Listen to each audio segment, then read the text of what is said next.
Un libro, un mundo. Así se llama esta nueva sección que decidí comenzar en este mes, que es mi mes favorito porque es mi mes de cumpleaños, mes de mayo, donde voy a estar compartiendo con ustedes mi proceso en la lectura de diferentes libros. Pero voy a iniciar con un libro que me regalaron en diciembre del 2019 y que hasta esta oportunidad no había emprendido esa aventura de leerlo, porque tener un libro y leerlo y recibir lo que el autor o los autores quisieron compartir es toda una aventura, porque un libro es un mundo de oportunidades, un mundo de información y un mundo de interpretación.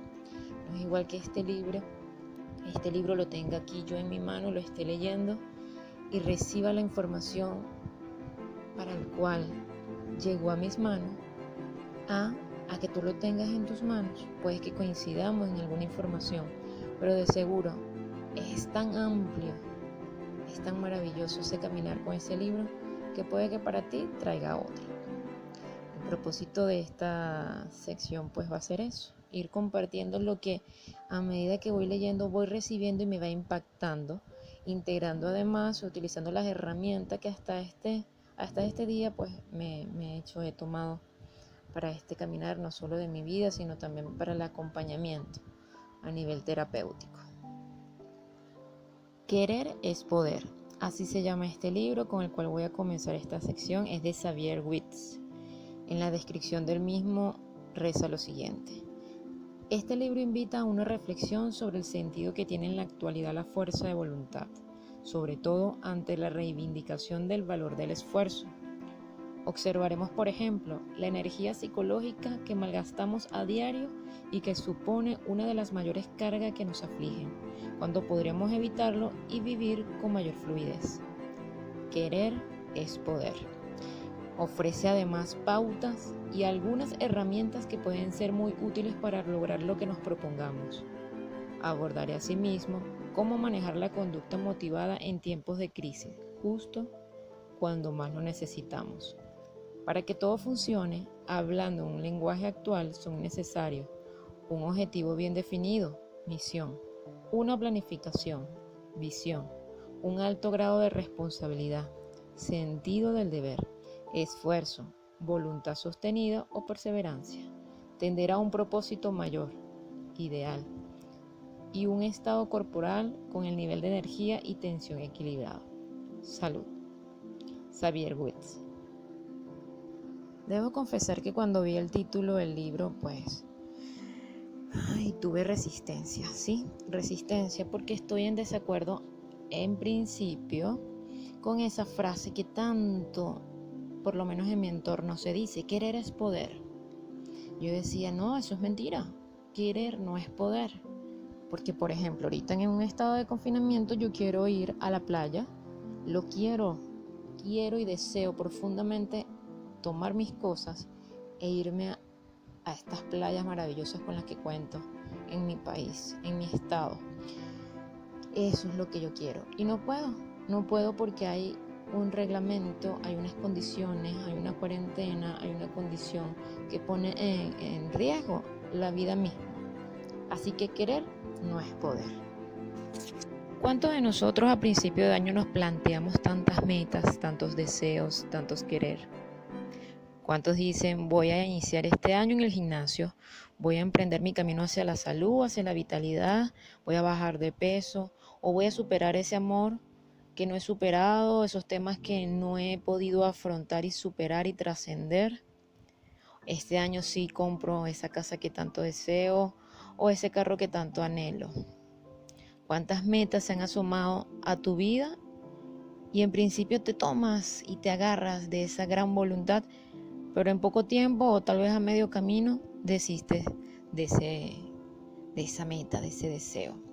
El autor aquí coloca algo que se los voy a leer textualmente, que dice: no obstante, muchas personas han quedado atrapadas y confundidas entre el querer y el desear. Han asignado un alto precio al deseo, pese a disponer de pocos recursos anímicos, es decir, demasiados estímulos para tan poca voluntad. El deseo en sí mismo no es el problema, sí puede serlo en cambio disponer de poca capacidad de autodisciplina. cómo mejorar este aspecto, cómo fortalecer ese músculo de la voluntad. Fíjense que cuando leí esta parte me impactó muchísimo y me fui inmediatamente a las redes sociales, al tema del Instagram, por ejemplo, o todos los videos que conseguimos en YouTube, en todas las demás redes, puede haber una corriente muy motivacional, donde incluso mi persona he podido caer al compartir, por ejemplo, afirmaciones para trabajar el pensamiento creativo. Y pensaba que en algún momento una persona que esté deprimida, que esté desanimada, lo lee y pudiera decir, ok, aquí esta cuenta o esta persona dice que yo creo mi realidad, dice que yo puedo cambiar esta vibración, que puedo sintonizarme como un radio, como yo lo he dicho en muchas oportunidades. Pero ¿será que con la voluntad es suficiente para que esta persona cambie esa frecuencia, para que decida y cree una nueva realidad? Y era allí donde esta palabra que decía demasiado estímulo pero tan poca voluntad. ¿Cuántos casos de eso en cuántos momentos de nuestra vida nos ha pasado? Que podemos ver tantos estímulos, ya sea nuestra familia, amigos, las redes sociales, el terapeuta que te dice que puedes salir adelante, está en tus manos, que puedes transformar esa realidad, pero sientes que esa fuerza interna se agotó. Parte de lo que he leído, él plantea que la voluntad, más allá de hablar de esa fuerza interna y de los estímulos que podamos recibir, que la voluntad trasciende. Parte de eso lo mencionaba la lectura de la descripción del libro. También hace una mención que cuando preguntamos, bueno, ¿y por qué no has alcanzado esa meta? ¿Por qué no has logrado lo que te has propuesto? Va a depender la respuesta de a quién se lo preguntemos. Por ejemplo, si se lo preguntamos a un filósofo, la respuesta será por falta de voluntad. Es decir, que se quiere o no se quiere, no hay más. Si quiere proponerle esa pregunta a un psicólogo, probablemente apuntará que las personas no disponen de suficiente motivación, es decir, que no hay una percepción positiva entre el coste del esfuerzo y la posibilidad del éxito. Un coach profesional concluiría que no se ha dado una buena formulación de objetivos, que ha faltado planificación, que no ha quedado clara la sostenibilidad con otros aspectos de la persona. Y si le preguntamos a un familiar de esa persona, fácilmente contestará porque no le ha dado la gana. En fin, que cada una de esas propuestas hace referencia a saber que todas esas verdades tienen algo de verdad.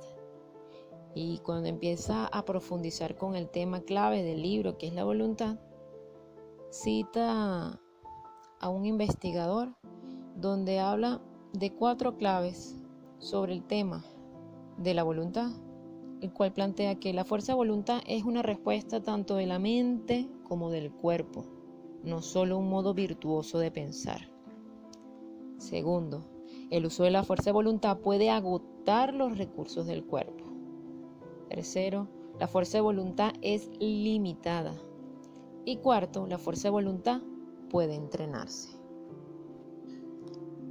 Entonces, que propició todo lo que él plantea aquí para mirar que puede haber un momento que sí, cuando te dicen es falta de voluntad, es no porque te hayas dejado o te hayas abandonado, sino que probablemente te has agotado. Todos hemos llegado a ese punto donde sentimos que no podemos, y sí, ¿por qué no? Donde no nos sentimos motivados.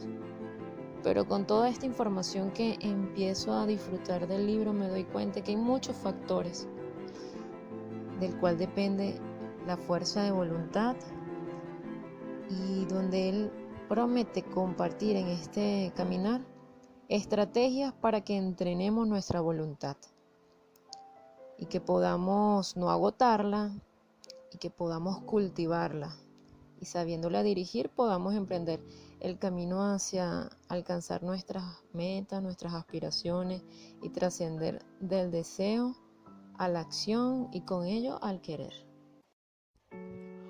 Un libro, un mundo.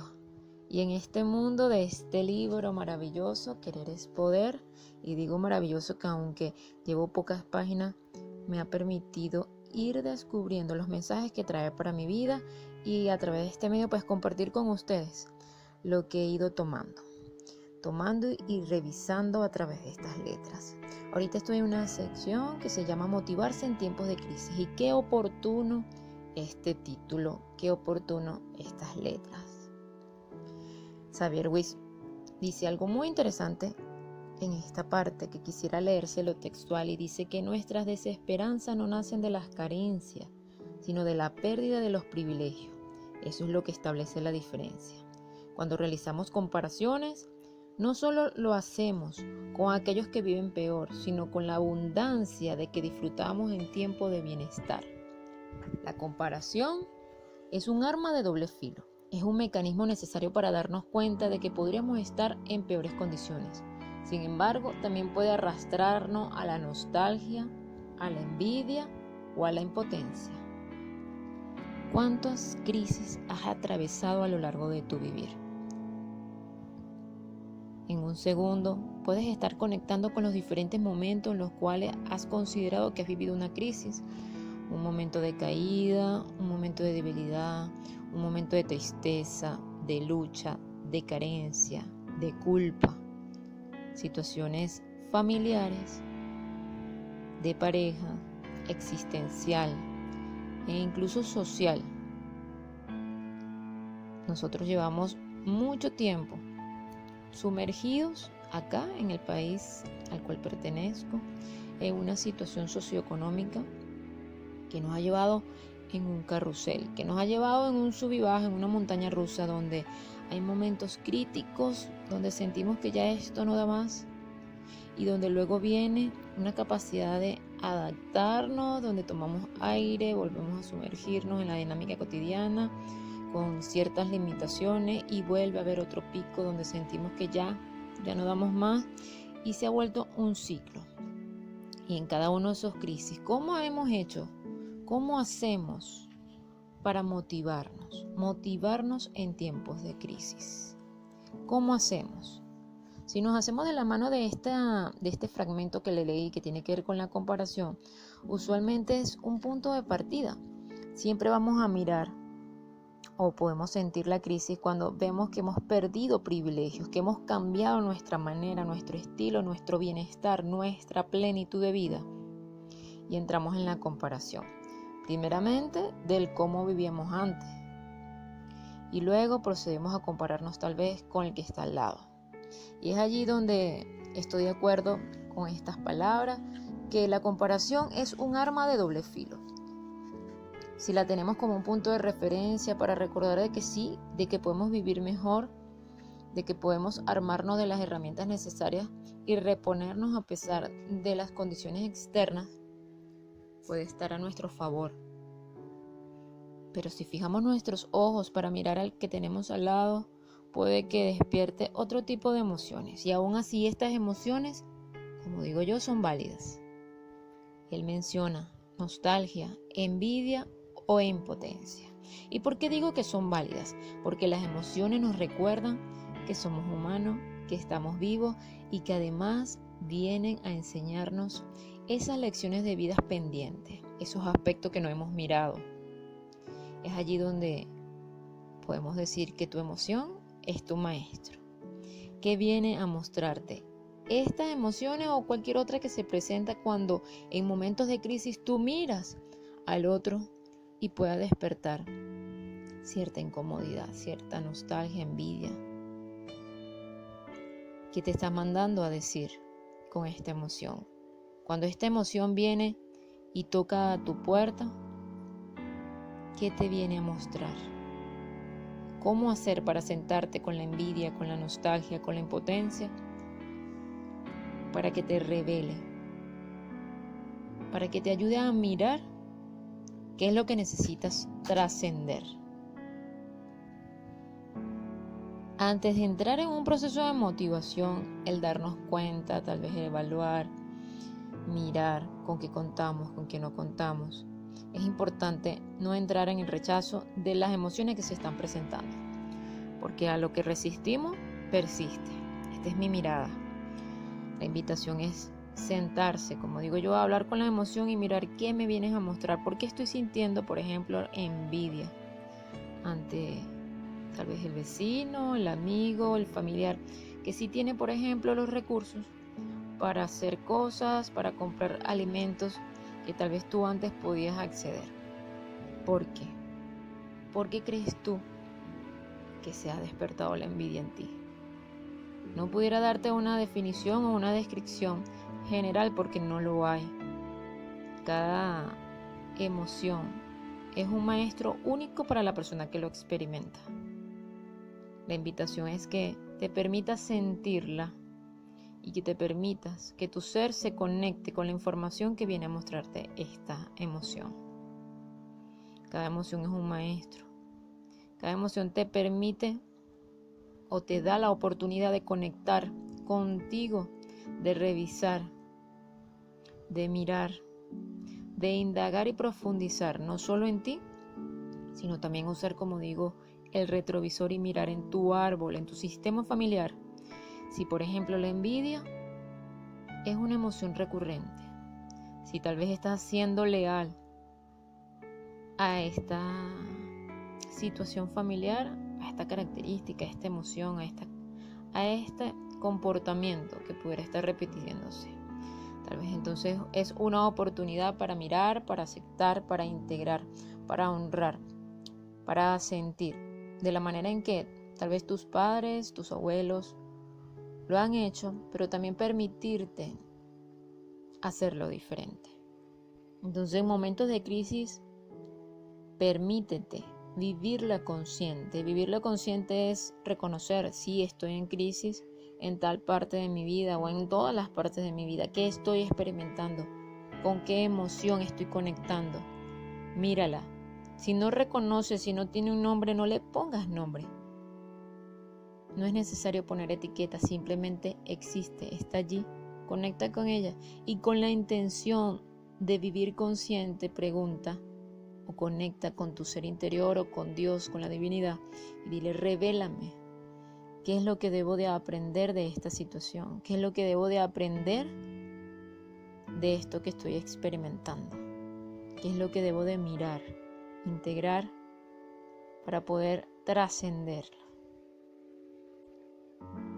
Si en plena crisis no nos permitimos este espacio, obviamente desde mi experiencia, más que experiencia, mi vivencia, nos podemos atropellar con motivación, ya sea externa, que usualmente es la que buscamos, porque si estamos en crisis, nos sentimos un poco deprimidos o desanimados, buscamos por cualquier fuente, tal vez la palabra de un amigo, de un familiar, de un terapeuta, o incluso lo mencionaba en la nota anterior, en las herramientas que nos rodean, como son las redes sociales. Allí abunda texto, audios, videos, recursos de los cuales podemos tomar para motivarnos y emprender ese resurgimiento. Pero si nos atropellamos con motivación antes de vivir, antes de aprender, de integrar lo que estamos llamados a experimentar en esa crisis, estaremos colocando mucho más peso y aunque en un instante sientas que estás levantando vuelo, vamos a volver al suelo. Sin embargo, leo textualmente de la experiencia del autor, el cual refirió que para él lo más importante de haber vivido las diferentes crisis que él menciona en su libro, él tiene dos experiencias que resalta. En primer lugar, dice que podemos reinventarnos y en segundo término, que no debemos perder la confianza, el entusiasmo a pesar de las contrariedades. Es importante y considero que este fragmento también es sumamente importante resaltarlo porque estoy haciendo como una parada en esa primera etapa que para mí es trascendental. Vivir la crisis, no evadirla y no atropellarnos con una motivación, un entusiasmo que puede hacernos sentir en un primer instante bien, pero que luego va a ser mucho más peso y nos vamos a sentir desgastados y defraudados. Otro aspecto importante en esos procesos de vivir las crisis, de sentarnos a mirar dentro y decir, bueno, ¿qué es lo que estoy experimentando? ¿Qué es lo que debo de aprovechar y de aprender?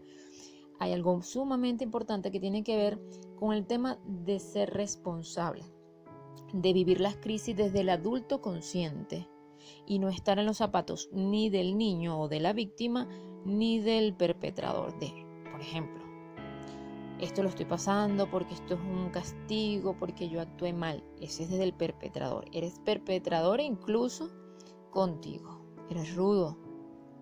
O desde la víctima. Pobre de mí, yo siempre pasando cosas malas, siempre me pasan cosas así.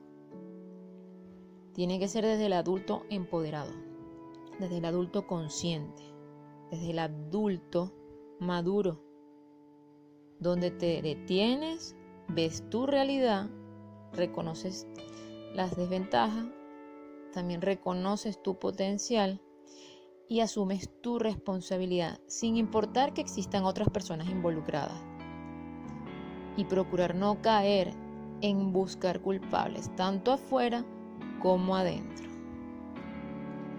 Y en la próxima nota, en el próximo podcast, vamos a estar compartiendo sobre la mayor dificultad es a la vez la mayor oportunidad. Te espero.